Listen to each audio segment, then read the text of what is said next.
स्वादिष्टान चक्र। इस चक्र का तत्व है कि आप सृजनशाली हो जाते, आपके सृजनता बहुत बढ़ जाती। ऐसे लोग जिन्होंने कभी एक लाइन भी कविता नहीं लिखी, वो काव्य लिखने लग जाते। जिन लोगों ने कभी भाषण नहीं दिया, वो बड़े भाषण देने लग जाते हैं। और जिन लोगों ने कभी पेंटिंग नहीं करी, कुछ कला नहीं देखी, वो कलात्मक हो जाते, बहुत सृजन हो जाते हैं। हमारे आर्किटेक्ट्स लोग हैं, वो कहाँ से कहाँ पहुंच गए। तो इंसान में सृजनता आ जाती है, क्योंकि वो अपनी सृजनता को बड़ी ऊंची चीज समझता है। फिर उसको पैसे की परवाह नहीं होती कि पैसा जो है उसको देखो और सृजनता कैसे भी करो। और नहीं, बहुत से लोग चाहते हैं कि हमारा बड़ा नाम हो जाए, तो कोई ना कोई बड़ी विक्षिप्त सी चीज बना कर रखो। कुछ विचित्र चीजें आजकल जैसी बनती हैं, इसलिए कि हमारा बड़ा नाम हो जाएगा, लोग हमें बहुत याद करेंगे, पर उसमें कला नहीं। तो कला का जो महान अंश है उसको प्राप्त करते हैं आप, जब आपका ये दूसरा वाला चक्र है स्वादिष्ठान, ये ठीक होता है। और इसके कारण, स्वादिष्ठान के कारण ही हम बहुत जब सोचते हैं तो हमारा जो मस्तिष्क है उसके अंदर जो ग्रे सेल्स हैं उसकी शक्ति इस्तेमाल करते हैं। तो ये उस शक्ति को पूरित करता है ये चक्र। तो जो लोग बहुत सोचते हैं उनको दुनिया भर की बीमारियां हो जाती, जिसको हम राइट साइडेड बीमारियां कहते हैं। उसमें से एक बीमारी तो है कि उसका लिवर खराब हो जाता है, और दूसरी ये कि उसको पैनक्रियाज में उसको डायबिटीज हो सकता है, वो नहीं हुआ तो उसको किडनी ट्रबल हो जाएगा, वो नहीं हुआ तो उसको कॉन्स्टिपेशन हो जाएगा, वो भी नहीं हुआ तो उसको अस्थमा हो जाएगा, वो नहीं हुआ तो उसको हार्ट अटैक भी आ सकता है, और सबसे ज्यादा तो उसको पैरालिसिस भी हो सकता है।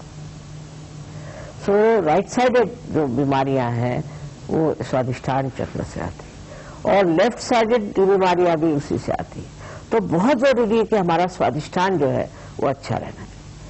अब ये किस तरह से स्वादिष्ठान वो कुंडलिनी संभालती है और उसको देती है कि जब किसी की कुंडलिनी आप जागृत करिए, अगर उसका स्वादिष्ठान चक्र पकड़ा हुआ है तो बराबर पीठ में जहाँ पर स्वादिष्ठान चक्र है, आपको ऐसा लगता है जैसे वहां कोई हार्ट है कि क्या, पूरी तरह से जोरों में स्पंदन होता है। तो आपको पता हो जाता है कि आदमी के राइट स्वादिष्ठान पकड़ा। अब वो राइट स्वादिष्ठान जब साफ हो जाए, देखो, तो मनुष्य का चित्त जो है एकदम स्वच्छ हो जाता है, और उसके अंदर जो ये स्ट्रेस और वगैरह जो आजकल प्रकार है वो सब खत्म हो जाता है, और वो शांति में विराजमान हो जाता है। स्वादिष्ठान चक्र बहुत जरूरी है कि हम ठीक रखें आजकल के जमाने में, जबकि हमारे ऊपर दुनिया भर के कार्य करने के बोझे लदे हुए। स्वादिष्ठान चक्र को ठीक रखने से मनुष्य कितना भी परेशान हो, कोई भी उसको तकलीफ हो, शांतिपूर्वक उसे देखता है साक्षी स्वरूप, और समझता है कि क्या खराब। अरे ये स्वादिष्ठान चक्र तो आजकल इतना खराब होता है, उससे इतनी बीमारियां होती, सब कुछ है, पर तो भी स्वादिष्ठान चक्र की कुछ विशेषता है कि कलयुग में ये बहुत ही बेकार है।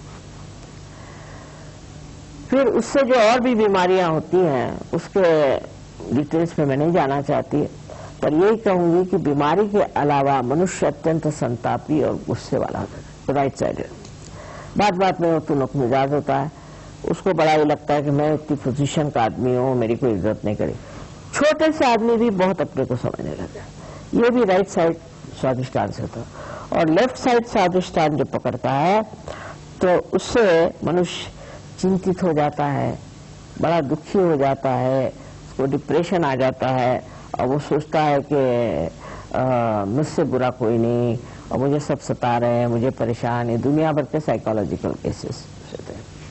तो ये दो साइड जो है चक्र के, लेफ्ट एंड राइट, इसको बहुत संभालना चाहिए, और वो सहयोग में बहुत फायदे की चीज है, क्योंकि उससे ये दोनों चक्र जो है ये साफ हो जाते हैं। जब साफ हो जाते हैं तो आप हर एक चीज को इस तरह से समझते हैं जैसे कि एक आप बाहर से अपने को देख रहे हैं। अच्छा, तो अब आपको गुस्सा आ रहा है, अच्छा बैठिए, आप अपने ऊपर हंसते, अपना ही मजाक करते, अपने ही बारे में ये सोचते हैं कि मैं क्या कहता हूँ, मैं क्या कर रहा हूँ।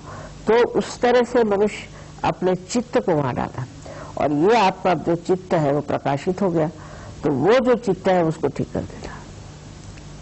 स्वाधिष्ठान चक्र के लिए तो सर जो बहुत जरूरी है, और आजकल के जमाने में जितनी भी परेशानी है स्वाधिष्ठान से ऐसे मुझे लगता है। और लेफ्ट साइड की पकड़ अगर हो और लेफ्ट स्वाधिष्ठान की पकड़ हो तो समझ लीजिए कि किसी गुरु के पास जाके आए।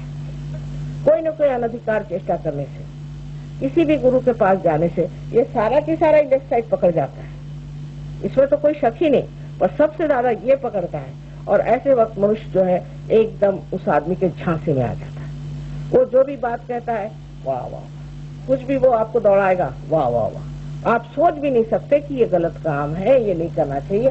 ये कौन होता है हमें सब कहने वाला? ये आपके दिमाग से ही बात चली जाती है, और आपके अंदर वो जिसको कहते हैं कि सूझबूझ वो रहती ही नहीं कि आप सोचे कि भाई क्यों हम इस आदमी के लिए इतनी मेहनत कर रहे हैं, हमारा इसने क्या भला किया है सिवाय हमारी जेबें खाली करी, और इसने हमारा कोई भला नहीं किया, हम क्यों इसके पीछे दौड़ रहे हैं?